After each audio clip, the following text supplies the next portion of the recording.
Naimbang bigat mga auntie. Ngayong morning nga ay rarakit muna tayo para maiba naman. Sa mga hindi nakakaalam, ito pala isa sa aking mga source of income. At pagkatapos nga namin mag-makeup sa aking bahay, ay dumiretso na kami dito sa eskwelahan. At parang ang napaaga kami ng pagdating, di ba? Alam nyo naman, lagi tayo nahuuna sa lahat ng bagay.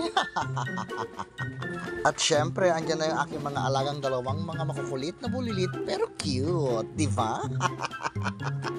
Nagtataka ako kung bakit sila pupunta ng klase nila. Yun pala, kukunin nila yung mga t-shirts nila dahil nakalimutan nilang kunin. Kasi no, makapakatawa kayo man niya. And connections of nakalimutan, iya, lumabas nga kami sa aming sakyan dahil alam namin dito gaganapin yung Victoria. Ay na, no hanap nga rin muar, tanagdamag, nagyaban natin Victoria. Lang ko pa nga amo, kasi ano na ginadobang nga bulilitag. Ay na, Mildred, ito yung Gayam Plaza to Umingan, gaganapin ang pictorial ng Lakan at Lakampini ng wikang pambansa 2024.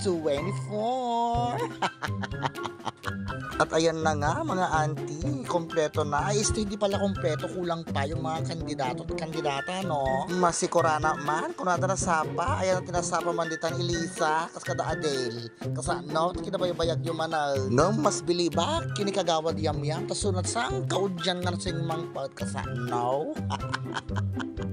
Ay nakat kita yung ananti yung Elisa na antay pictorial pa ilaang ang pati pageant talaga nga effort na antiyo nya ka no kasi no ay na agti mo going bulilit ngigam ko di daw lagtal na nagtuko kayo lakit din katan napakabenga nga ng Filipino Department dahil dito pinili nilang magkaroon ng photoshoot sa kanilang mga kandidato at kandidata. Ito nga palang napakaganda naming plaza at syempre nagumpisa na nga ang photoshoot at dahil nga umaga yan, paypay pa more mga auntie.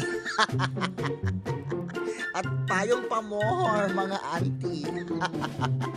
At ito na nga ang umpisa, totoo nga, na nag-umpisa na naman ang mga racket ng mga auntie nyo. Buhay na naman ang mga jowa nito.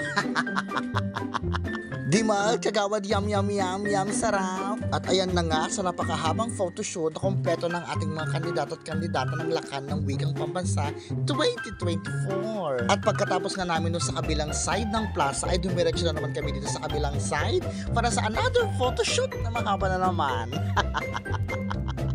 Kita nga't itsuraan kat amulatan, mabisin kami. Nung kasandang nga makari namut niya mga antay.